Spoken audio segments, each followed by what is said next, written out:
Hello everyone. तो आज हम शुरू करने जा रहे हैं पॉलन ग्रेन। हेडिंग डालेंगे पॉलन ग्रेन।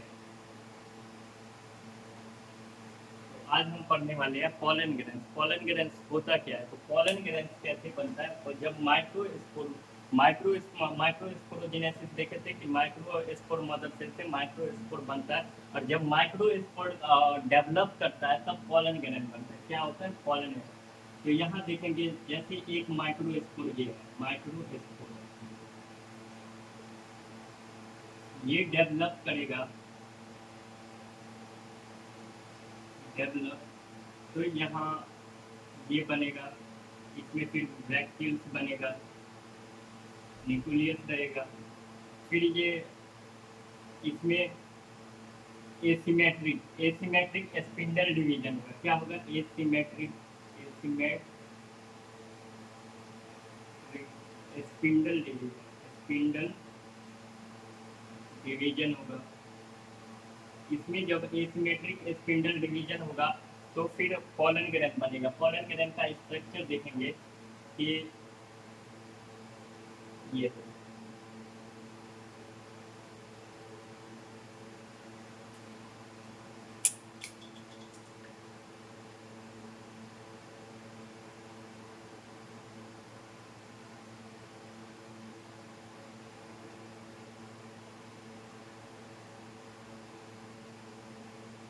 ये पॉलन ग्रेन का स्ट्रक्चर है। किसका स्ट्रक्चर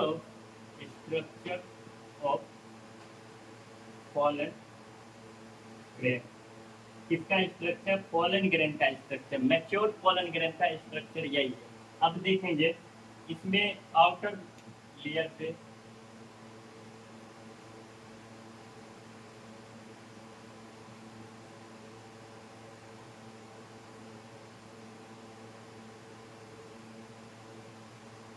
अब ये स्ट्रक्चर है पॉलन ग्रेन का। अब देखेंगे ये क्या है, ये सेल जो है, ये सेल्स का नाम है क्या, जेनरेटिव सेल। क्या है, जेनरेटिव सेल। और ये सेल्स का नाम क्या है, वेजिटेटिव सेल। क्या है, वेजिटेटिव सेल। पॉलन ग्रेन में कितना सेल्स है, पॉलन ग्रेन में दो सेल्स है, एक जनरेटिव सेल्स है, एक वेजिटेटिव सेल्स है। ये क्या है, वेजिटेटिव सेल्स का न्यूक्लियस है। किसका, वेजिटेटिव सेल्स का। ये जनरेटिव सेल्स का न्यूक्लियस है। ठीक है। तो पॉलन ग्रेन में कितना सेल्स है, दो सेल्स, एक वेजिटेटिव सेल, एक जनरेटिव सेल। तो देखो वेजिटेटिव सेल क्या है, बड़ा दिख रहा है साइड में, और जनरेटिव सेल छोटा दिख रहा है। वेजिटेटिव सेल्स का न्यूक्लियस जो है इरेगुलर शेप का होता है और बड़ा होता है। जनरेटिव सेल्स का न्यूक्लियस एक ही होता है। और देखो पॉलन ग्रेन में दो लेयर होता है। एक लेयर ये अंदर वाला ब्लू कलर का लेयर जो है इसको बोलते हैं इंटाइन। क्या बोलते हैं, इंटाइन। इनर लेयर को क्या बोलते हैं, इंटाइन। और आउटर लेयर ये रेड वाला जो है इसको क्या बोलेंगे, इग्जाइन। इग्जाइन क्या बोलेंगे, इग्जाइन। तो ये समझ में आ गया, पॉलन ग्रेन में दो सेल्स होता है, एक वेजिटेटिव सेल, एक जनरेटिव सेल। वेजिटेटिव सेल्स बड़ा होता है, जनरेटिव सेल्स छोटा होता है। वेजिटेटिव सेल्स में न्यूक्लियस इरेगुलर शेप का होता है, और दो लेयर होता है। एक अंदर वाला लेयर ये ब्लू कलर का ये इंटाइन है, और बाहर वाला रेड कलर का जो एग्जाइन है। इंटाइन जो है कॉन्टिन्यूस लेयर होता है, और एग्जाइन जो है डिसकंटिन्यूस लेयर। देखो यहाँ पे लेयर है, यहाँ पे खाली है, यहाँ पे लेयर है, यहाँ पे खाली है, डिसकंटिन्यूस लेयर होता है। इंटाइन जो है किससे बना होता है, इंटाइन लेयर जो है सेलुलोज और पैक्टिन से बना होता है। जबकि एग्जाइन लेयर जो है एस्पोरोपोलानिन से बना होता है। एस्पोरोपोलानिन हार्डेस्ट सब्सटेंस होता है। और ये दो एंजाइम लेयर के बीच में जो पोर्स होता है उसको जर्म पोर्स कहते हैं। क्या कहते हैं इसको, ये पोर्स जो है इसको कहेंगे germ pores. Germ pores, germ pores का काम क्या है, जर्म पोर्स का काम जब ये पोलन ग्रेन स्टिग्मा पे जाएगा और सेलुलोज डेंस होगा, साइटोप्लाज्म बढ़ेगा, तो ये साइटोप्लाज्म बढ़ करके यहाँ से निकल जाएगा, और इसी को पोलन ट्यूब कहते हैं। तो पोलन ट्यूब को बनने में मदद करता, पोलन ट्यूब को बनता है कहाँ, जर्म पोर के थ्रू। कहाँ बनता है, जर्म पोर के थ्रू। तो अब लिख लेंगे, देखो पोलन ग्रेन कैसा दिख रहा है, पोलन ग्रेन स्फेरिकल दिख रहा है। तो यहाँ पोलन ग्रेन कैसा दिख रहा है, पॉलन ग्रेन जनरली स्फेरिकल होता है, क्या जनरली स्फेरिकल। पॉलन ग्रेन का डायमीटर, डायमीटर क्या होता है, यहाँ से लेकर के यहाँ तक का मेजरमेंट को क्या कहेंगे, डायमीटर। अगर इसका हाफ कहेंगे यहाँ से यहाँ तक तो रेडियस होगा, और पूरा कहेंगे तो डायमीटर। ये इसका डायमीटर 25 से 50 माइक्रोमीटर होता है। कितना माइक्रोमीटर होता है। पॉलन ग्रेन को मेल गैमेटोफाइट कहेंगे, क्या कहेंगे, मेल गैमेटोफाइट, क्या कहेंगे, मेल गैमेटोफाइट। मेल गैमेटोफाइट क्यों कहेंगे, क्योंकि पॉलन ग्रेन में ही मेल गैमेट बनता है। तो मेल गैमेट किस में बनता है, पॉलन ग्रेन में, इसलिए पॉलन ग्रेन को मेल गैमेटोफाइट कहेंगे। मेल गैमेट कौन होगा, जेनरेटिव सेल्स होगा मेल गैमेट। अब देखिए कि जनरल स्फेरिकल साइज का होता है, 25 से 50 माइक्रोमीटर डायमीटर का होता है, माइक्रोमीटर डायमीटर। और ये मेल गैमेटोफाइट है, क्या है, मेल गैमेटोफाइट है। अब देखेंगे इसका लेयर, इसको मिटा देते हैं यहाँ से। अब देखेंगे pollen grain is made up of two layer. पहला लेयर जो है एग्जाइन होता है, बाहरी लेयर एग्जाइन होता है। क्या होता है, एग्जाइन आउटर लेयर होता है, आउटर लेयर। और इंटाइन जो होता है इनर लेयर होता है, इंटाइन इनर लेयर। देखो पॉलन ग्रेन 2 लेयर का बना होता है। एक तो ये रेड वाला एग्जाइन होता है, बाहरी लेयर एग्जाइन होता है, और अंदर का लेयर ये ब्लू वाला जो है कॉन्टिन्यूअस लेयर, ये इंटाइन होता है। तो अब एग्जाइन को देख लेंगे, एग्जाइन क्या होता है। एग्जाइन, एग्जाइन आउटर लेयर होता है, आउटर लेयर हार्ड सब्सटेंस होता है, हार्ड हार्ड होता है, हार्ड लेयर होता है। और किससे बना होता है, made up of, exine is made up of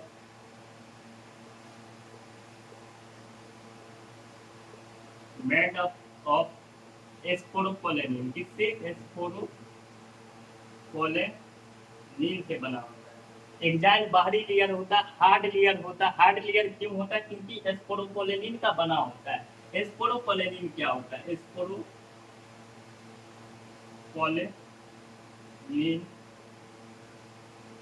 is a hardest organic substance, hardest organic substance. ये सब ऑर्गेनिक सब्सटेंस का हार्डेस्ट होता है, हार्डेस्ट पार्ट होता है स्पोरोपोलेनिन। और एग्जाइन इसी स्पोरोपोलेनिन से बना होता है, जिसके कारण एग्जाइन भी हार्ड पार्ट होता है। और एक स्पोरोपोलेनिन रेसिस्ट होता है, resist to, sporopollenin resist to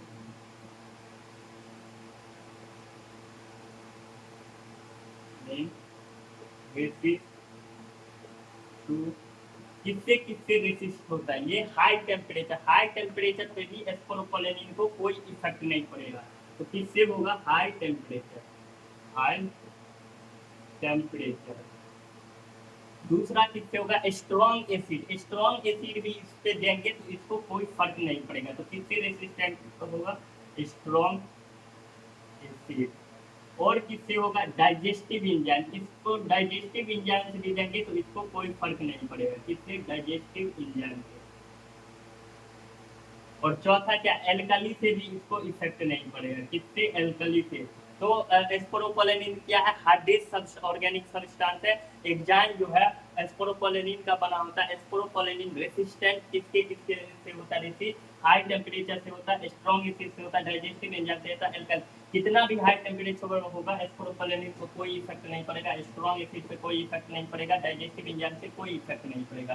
तो एग्जाइन देख लिए। अब एग्जाइन के बीच में जो पोर्स है, क्या है, पोर्स है, उसको क्या कहेंगे, जर्म पोर कहेंगे। क्या कहेंगे, जर्म पोर। तो लिखेंगे एपर्चर, एपर्चर मतलब छेद होता है, क्या होता है, छेद। एपर्चर ऑफ एग्जाइन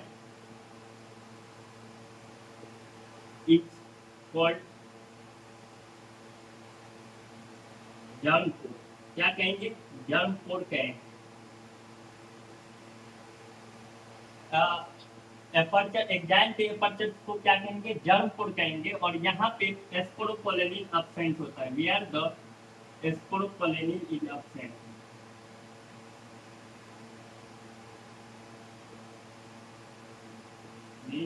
अब्सेंट यहाँ पे एग्जाम पोर पे स्पोरोपोलेनिन अब्सेंट होता है। देखो एग्जाम के बीच में एपर्चर है, छेद है, जिसको क्या बोलेंगे?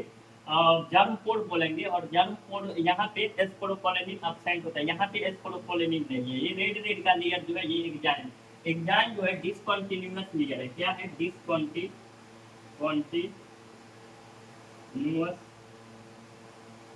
डिसकंटिन्यूअस लेयर है। एग्जाम डिसकंटिन्यूअस लेयर है। ये कंटिन्यू लेयर नहीं है, डिसकंटिन्यू लेयर है।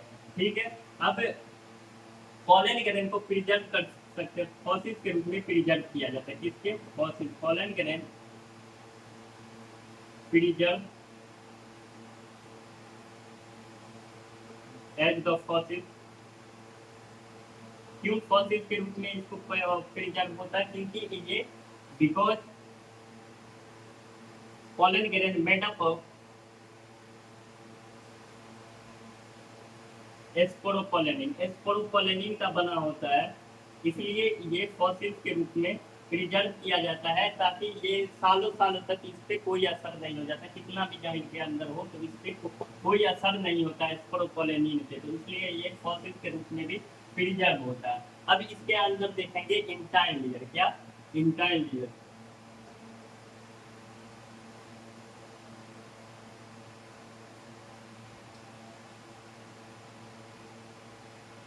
इंटाइन इंटाइन क्या है? इनर लेयर है।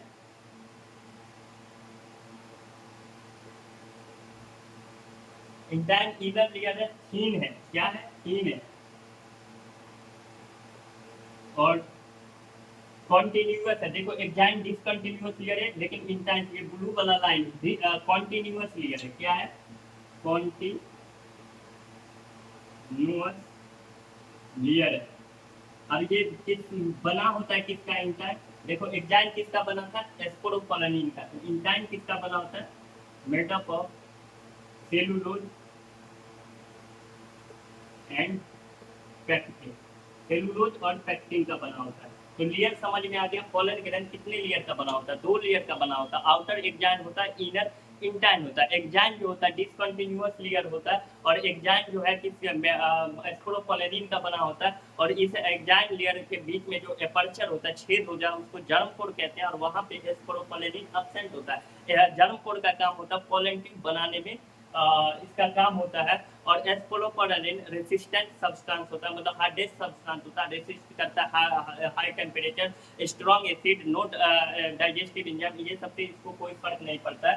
इसलिए इसको फॉसिल्स के रूप में प्रिजर्व किया जाता है। अब इंटाइन है। इंटाइन क्या? इनर लेयर है, और ये बना होता है सेलुलोज पैक्टिन का, और थीन लेयर होता है। ठीक है। तो ये 2 चीज समझ में आ गया। अब देखते हैं जब पॉलन ग्रेन मैच्योर है। देखो ये मैच्योर पॉलन ग्रेन का स्ट्रक्चर, मैच्योर। ठीक है। When the pollen grain is mature, it consist of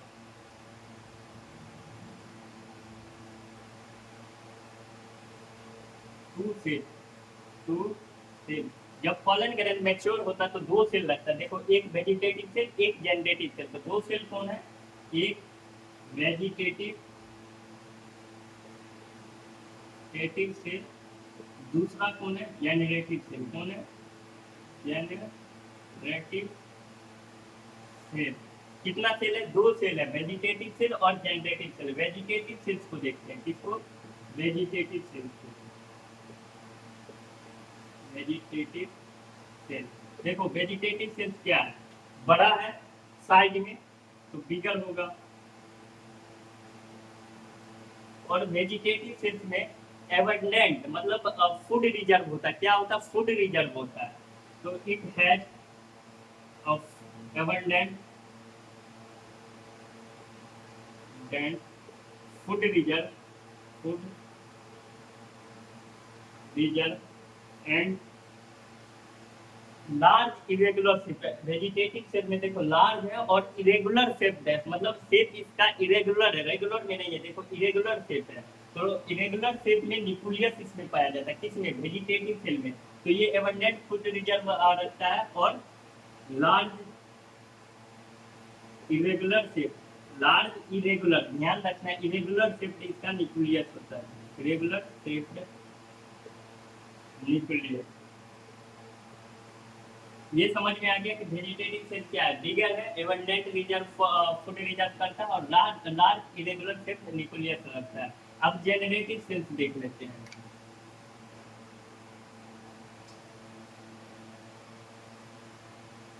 generative sales क्या है? स्मॉल है, पहला तो स्मॉल हो गया, जेनरेटिव सेल्स स्मॉल है। दूसरा क्या है? जनरेटिव सेल्स जो होता है इसका डेंस साइटोप्लाज्म होता है, साइटोप्लाज्म घना होता है। तो इसका शेप कैसा होता है? जनरेटिव सेल का स्पिंडल शेप होता है। कैसा? Spindle shape, and spindle shape होता है, डेंस साइटोप्लाज्म होता है, डेंस साइटोप्लाज्म होता है। और ये जो है फ्लोट करता है किसमें? ये फ्लोट करता है वेजिटेटिव सेल्स में, किसमें? वेजिटेटिव सेल्स में। And generative cells float in the generative cell float in the cytoplasm of vegetative cell, cytoplasm of vegetative cell, किसमें? Vegetative cell. वेजिटेटिव सेल्स के साइटोप्लाज्म में जनरेटिव सेल तैरता रहता है। क्या होता है? तैरता रहता है। देखो इसका स्ट्रक्चर ऐसे होता है, ये इंटाइन लेयर है, इसके बाहर एक्जाइन लेयर हो जाएगा, बना लो जैसे एक्जाइन लेयर हो जाएगा।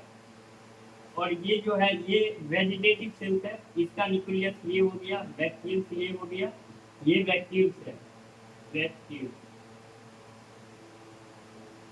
और यहाँ जो है जनरेटिव सेल्स तैरता रहेगा, फ्लोट करता रहेगा, किसमें? वेजिटेटिव सेल्स के साइटोप्लाज्म में। तो जनरेटिव सेल्स क्या होगा? स्मॉल हो गया, ये स्पिंडल सेल्स का होता है, डेंस साइटोप्लाज्म होता है। और इसमें जनरेटिव सेल्स जो है फ्लोट करेगा, किसमें? साइटोप्लाज्म, वेजिटेटिव सेल्स के साइटोप्लाज्म में। तो ये समझ में आ गया, वेजिटेटिव सेल्स और जनरेटिव सेल्स समझ में आ गया।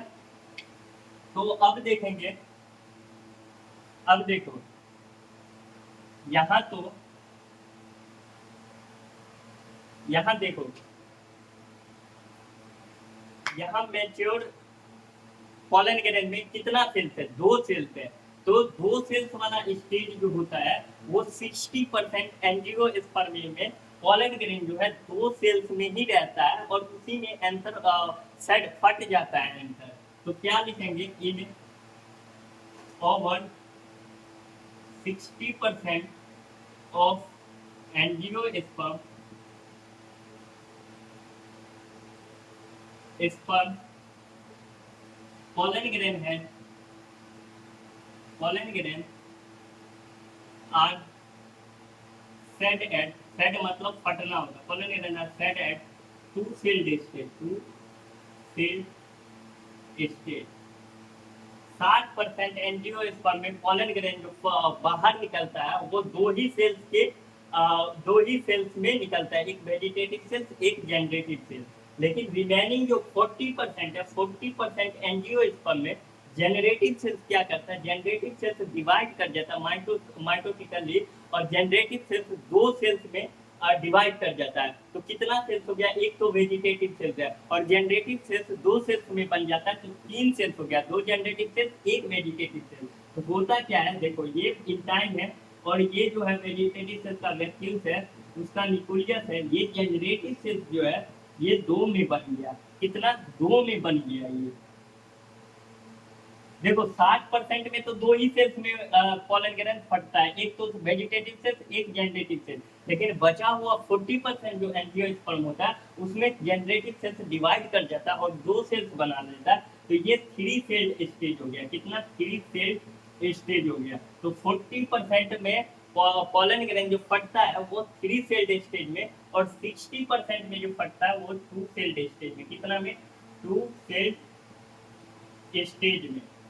2 सेल्ड स्टेज में कितना? 60% में 2 सेल्ड स्टेज में फटता है, और 40% में 3 सेल्ड स्टेज में फटता है। तो लिखे यहाँ वही लिखे कि 60% एंजियोस्पर्म में पॉलन ग्रेन जो फटता है वो 2 सेल्ड स्टेज में, लेकिन रिमेनिंग 40% में, remaining 40% of angiosperm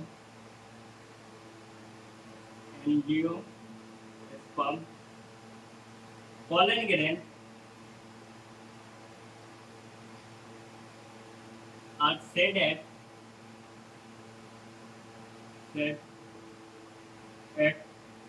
3 celled stage, 3 celled stage। ये समझ में आ गया कि 60% एंजियोस्पर्म में पॉलन ग्रैंड 2 सेल्ड स्टेज में फटता, और 40% एंजियोस्पर्म में 3 सेल्ड स्टेज में, क्योंकि यहाँ जनरेटिव सेल डिवाइड कर जाता है और 2 जनरेटिव सेल 2 बन जाता है और एक वेजिटेटिव सेल्स होता है, तो कुल मिलाकर के 3 सेल्स हो गया। कितना? 3 सेल्स हो गया। अब देखेंगे पॉलन ग्रैंड जो है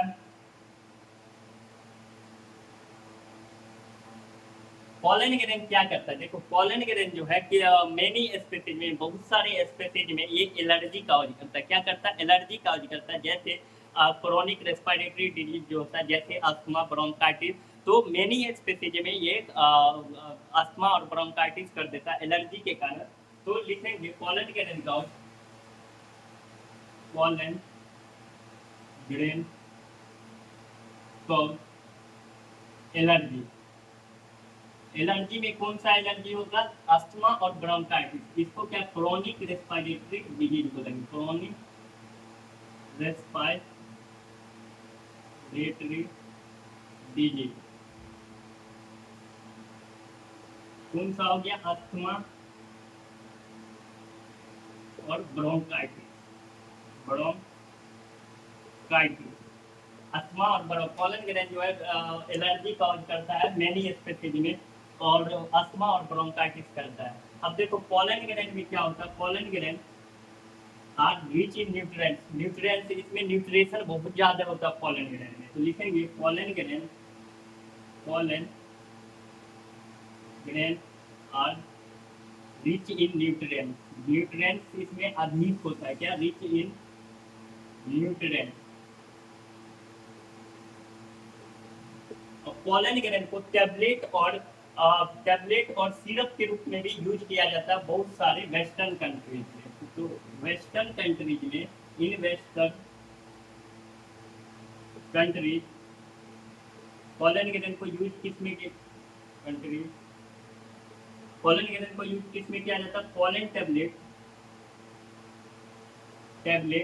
और सिरप के रूप में, टैबलेट और सिरप के रूप में यूज किया जाता है, क्योंकि इसमें हाई न्यूट्रिएंट्स होता है, और ये एथलीट सब लेता है इसको, और उसका इंक्रीज परफॉर्मेंस में इंक्रीज करता है।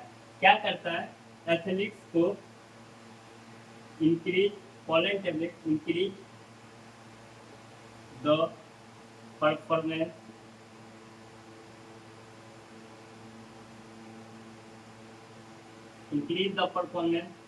Of athlete. तो ये समझ में आ गया कि पॉलन ग्रेन हाई न्यूट्रिएंट्स होता है पॉलन ग्रेन में। इसको वेस्टर्न कंट्री में टैबलेट और सिरप के रूप में उपयोग करता है, और मतलब वेस्टर्न कंट्री में उपयोग करता है, और एथलीट सबको ये इंक्रीज करता है परफॉर्मेंस में, इसलिए इसका पॉलन टैबलेट और सिरप के रूप में भी अवेलेबल होता है। अब देखेंगे कि वायबिलिटी क्या है, पॉलन ग्रेन का वायबिलिटी क्या है, क्या देखेंगे?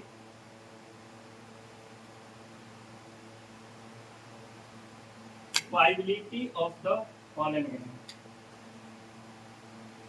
viability of the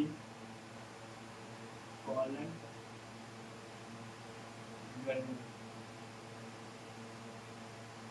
वाइबिलिटी देखो, वाइबिलिटी क्या है? देखो पॉलन ग्रेन जब एंथर से फटेगा, जिस समय डेहिसेंस होगा एंथर और पॉलन ग्रेन निकलेगा, तो उस टाइम से लेकर के और पॉलन ग्रेन स्टिग्मा पर लैंड करेगा और फर्टिलाइज करेगा, तो कितने टाइम के अंदर वो फर्टिलाइज कर जाता है। अगर एक एक टाइम फिक्स्ड होता है कि ये पोलन ग्रेन इतने टाइम के अंदर अगर स्टिग्मा तक पहुंचा और एक सेल तक पहुंचा तो फर्टिलाइज कर जाएगा। अगर उससे ज़्यादा टाइम लगा तो वो पोलन ग्रेन फिर फर्टिलाइजेशन नहीं कर पाएगा। उसी टाइम पीरियड को क्या कहते हैं, वायबिलिटी कहते हैं। वायबिलिटी मतलब कि पोलन ग्रेन का वो टाइम जिस टाइम के अंदर वो फर्टिलाइज कर पाता है। जैसे उस टाइम के बाद एक तरह से समझो कि पोलन ग्रेन कोई काम का नहीं रहता, पोलन ग्रेन मर जाता है। तो वायबिलिटी जो होता है पोलन ग्रेन का वो हाईली वेरिएबल होता है। अलग अलग प्लांट्स के पोलन ग्रेन में वायबिलिटी पीरियड जो होता है अलग अलग होता है। तो viability of pollen grain, viability of pollen grain are highly variable, highly variable होता है। अलग अलग प्लांट्स के पोलन ग्रेन में वायबिलिटी पीरियड अलग अलग होता है। वायबिलिटी पीरियड समझ में आया कि एक टाइम पीरियड होता है जिस टाइम पीरियड के अंदर पोलन ग्रेन स्टिग्मा पर जाएगा और एग सेल से फर्टिलाइज कर जाएगा। अगर वो टाइम के बाद पोलन ग्रेन जाता है तो वो फर्टिलाइजेशन के लायक नहीं रह पाता, एक तरह से पोलन ग्रेन मर जाता है। तो उसी टाइम को क्या कहते हैं, वायबिलिटी पीरियड। अब देखो कुछ राइस और व्हीट में जो है वायबिलिटी पीरियड क्या है पोलन ग्रेन का, 30 मिनट। राइस और व्हीट में वायबिलिटी पीरियड कितना है पोलन ग्रेन का, 30 मिनट।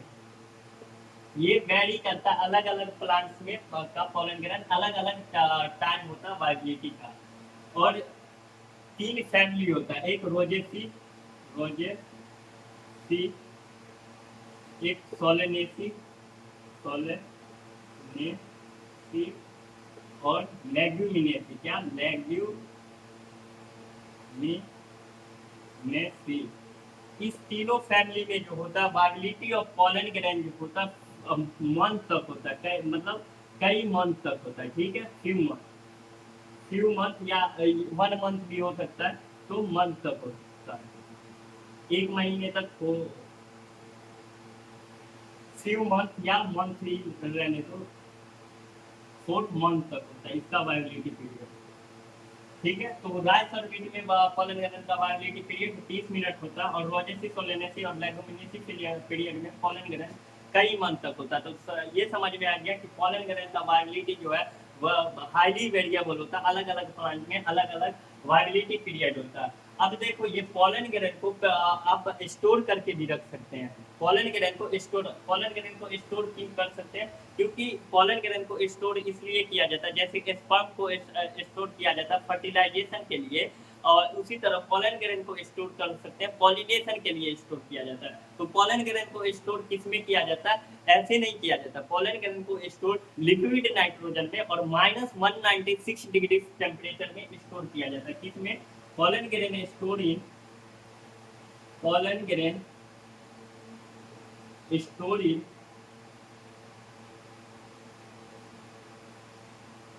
लिक्विड नाइट्रोजन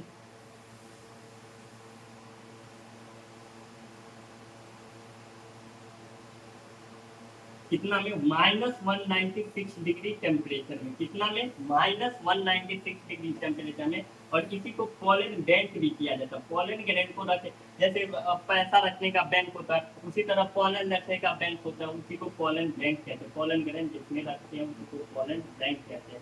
तो समझ में आ गया पोलन ग्रेन। देखो पोलन ग्रेन जो होता है 2 लेयर का होता है, एक तो इंटाइन होता है, एक एक्जाइन होता है। एक्जाइन आउटर लेयर होता है जो कि डिसकंटिन्यूअस लेयर होता है, हार्ड होता है। हार्ड क्यों होता है, क्योंकि ये स्पोरोपोलेनिन का बना होता है। और एक्जाइन में जो एपर्चर होता है, एपर्चर छेद जिसको बोला जाता है, वो उसको जर्मपोर कहते हैं। जर्मपोर का काम होता है पोलन ट्यूब बनाने में। अंदर का लेयर इंटाइन है, इंटाइन कॉन्टिन्यूअस लेयर होता है, थीन होता है, सेलुलोज और पैक्टिन का बना होता है। और पोलन ग्रेन 2 सेल्स का होता है, कौन, वेजिटेटिव सेल और जनरेटिव सेल। वेजिटेटिव सेल बड़ा होता है, इसका न्यूक्लियस इरेगुलर शेप का होता है, लार्ज होता है। जनरेटिव सेल छोटा होता है, डेंस साइटोप्लाज्म होता है। और जनरेटिव सेल जो है वेजिटेटिव सेल के साइटोप्लाज्म में तैरता रहता है। और ये डबल सेल 2 सेल स्टेज जो होता है वो 60% एंजियोस्पर्म में होता है, बाकी के 40% एंजियोस्पर्म में थ्री सेल्ड स्टेज होता है। थ्री सेल्ड स्टेज क्यों होता है? क्योंकि जनरेटिव सेल डिवाइड कर जाता है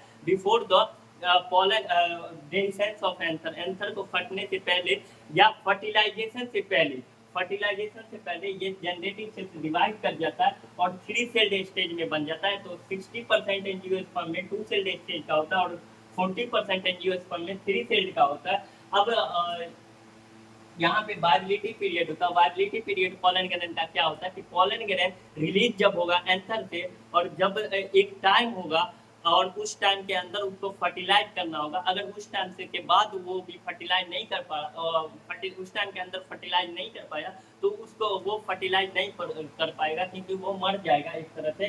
तो अलग अलग प्लांट में पॉलन ग्रैंड का वायबिलिटी पीरियड अलग अलग होता है।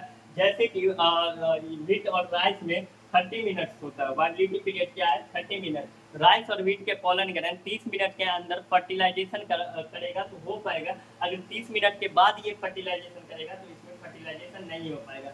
उसी तरह से रोजेसी, सोलेनेसी और लेगुमिनेसी के फैमिली में इसका वायबिलिटी पीरियड मंथ तक होता है। एक मंथ तक वो मेंटेन रह पाता है और इस एक मंथ के अंदर ये फर्टिलाइज कर पाएगा। अगर उसके बाद होगा तो ये फर्टिलाइज नहीं कर पाएगा। तो वायबिलिटी पीरियड समझ में आ गया, अलग अलग होता है, अलग अलग प्लांट। पॉलन ग्रैंड को आप स्टोर कर सकते हैं पॉलिनेशन के लिए और इसको स्टोर करते हैं इसलिए इसे पॉलन बैंक भी क्या, पॉलन बैंक में स्टोर करते हैं। और किसमें स्टोर करते हैं? लिक्विड नाइट्रोजन में। और टेम्परेचर कितना रहना चाहिए? तो -196 डिग्री टेम्परेचर रहना चाहिए। तो ठीक है, ये समझ में आ गया पॉलन ग्रैंड। तो थैंक यू वेरी मच।